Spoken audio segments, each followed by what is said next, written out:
Hello বন্ধুরা, কেমন আছো সবাই? আশা করছি ভালো আছো। আজকে তোমাদের মাঝে আমি একটি নতুন রেসিপি নিয়ে এসেছি, সেটা হলো ভাপা ডিমের রেসিপি। প্রথমে চুলায় আমি একটি কড়াই বসিয়ে তাতে সামান্য পরিমাণে পানি দিব। পানিটি গরম হওয়ার জন্য ঢাকনা দিয়ে ঢেকে রাখবো। আমরা রান্না করার জন্য যেই কয়টা ডিম রেখেছি সেই ডিমগুলো এখন এক এক করে একটি বাটির মধ্যে ভেঙে নেব। ডিমগুলো ভেঙে নেওয়া হয়ে গেলে তাতে আমরা স্বাদ অনুযায়ী একটু পরিমাণে লবণ দেব। এখন একটি চামচ দিয়ে ডিমগুলোকে ভালোভাবে নেড়ে ফাটিয়ে নিতে হবে, যাতে ডিমগুলো সমান পরিমাণে ফেটে যায়। আমরা সুন্দরভাবে ডিমটাকে ফাটিয়ে নিছি। এখন একটি বাটি নেব, তাতে সামান্য পরিমাণ সরষের তেল দিয়ে চারপাশে ভালো করে মাখিয়ে নেব। বাটিটাতে আমাদের তেলটা লাগানো শেষ। এখন ফাটিয়ে রাখা ডিমটা তেলওয়ালা বাটিতে আমরা ঢেলে নেব। এই সঙ্গে চুলার পানিটা গরম হয়ে গেছে। এখন ডিমের বাটিটা ঢেকে গরম পানিতে বসিয়ে দেব। কড়াইটা এখন সুন্দরভাবে ঢেকে দেব।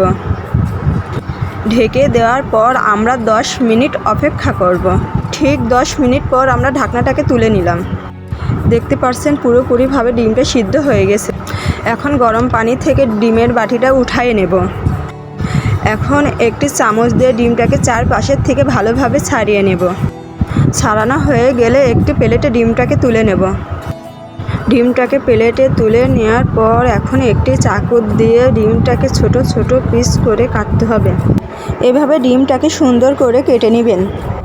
এই ডিমকে আমরা সমান করে 8 ভাগে কেটে নিব। দেখতে পাচ্ছেন ডিমটাকে সুন্দর করে পিস পিস করে কেটে নিয়েছি।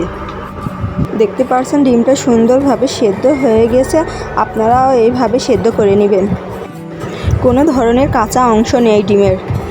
এখন একটি পাত্র নেব। পাত্রটি চুলার উপর বসিয়ে দেব। এখন পাত্রটিতে পরিমাণ মতন তেল ঢেলে দেব। তেলটা গরম হলে সেখানে এক এক করে ডিমের পিসগুলো দিয়ে দেব। ডিমগুলো সব গরম তেলে দেওয়া হয়ে গেছে। এখন একটু চামচ দিয়ে ডিমগুলোকে ভালোভাবে নেড়ে চেড়ে নেব। ডিমগুলো ব্রাউন কালার করে ভেজে নিতে হবে। ডিমগুলো এক পিঠ ভাজা হয়ে গেছে। এখন চামচ দিয়ে উল্টিয়ে আর এক পিঠ ভেজে নিতে হবে ভালো করে। ডিমটা দুই পাশ ভালোভাবে ভাজা হয়ে গেছে। এখন চামচ দিয়ে ডিমগুলোকে তুলে একটি প্লেটে রাখবো। দেখতে পাচ্ছেন আমাদের ডিমগুলো ভালোভাবে ভাজা হয়ে গেছে। অনেক সুন্দর কালার চলে এসেছে, ব্রাউন কালার। ডিম ভাজার বাকি তেল দিয়ে এখন আমরা রান্না করব। তেলের মধ্যে 2-1টা এলাচ ফল, 2-1টা ডালচিনি ভালোভাবে দিয়ে নেড়ে নেব। এখন এই তেলে 1 বাটি পেঁয়াজ কুচি দিয়ে পেঁয়াজটাকে ভালোভাবে নাড়তে থাকবো, যাতে পেঁয়াজটা পুড়ে না যায়।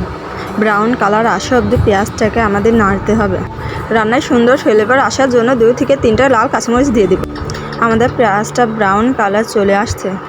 এখন এখানে 1 চামচ জিরে বাটা, 1 চামচ আদা বাটা, 1 চামচ রসুন বাটা, 2 চামচ পেঁয়াজ বাটা আর 2 চামচ মরিচ বাটা দিয়ে মশলাটাকে ভালোভাবে নেড়ে নেব। মশলাটাকে ভালো করে নাড়ার পর সেখানে 1 চামচ হলুদ গুঁড়ো, 1 চামচ সজের গুঁড়ো, 2 চামচ মরিচ গুঁড়ো এবং স্বাদ অনুযায়ী লবণ দিয়ে ভালোভাবে মশলাটাকে নাড়ব, যাতে মশলাটা পুড়ে না যায়। এখন মশলাটাকে ভালোভাবে নেড়ে চেড়ে পরিমাণ মতন পানি দিয়ে দেব। পানি দেওয়ার পর আবার মশলাটাকে ভালোভাবে নেড়ে নেব। মশলাটা 2-3 মিনিট নাড়ার পর কত সুন্দর কালার চলে আসছে। আবার এখানে আমরা পরিমাণ মতন পানি দিয়ে দিচ্ছি।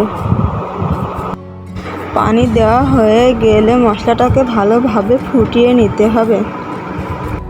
ফুটিয়ে নেওয়া হয়ে গেলে আমাদের ভেজে রাখা ডিমগুলো মশলার ভিতরে ঢেলে দেব।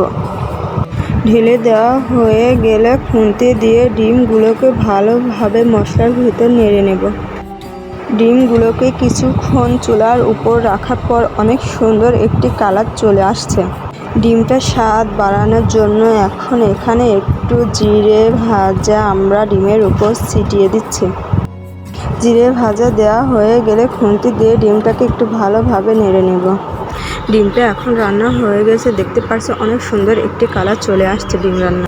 আপনাদের কাছে যদি আমার এই ডিমের রেসিপিটা ভালো লাগে, অবশ্যই আপনারা লাইক, কমেন্ট এন্ড বেশি বেশি করে শেয়ার করবেন। ধন্যবাদ।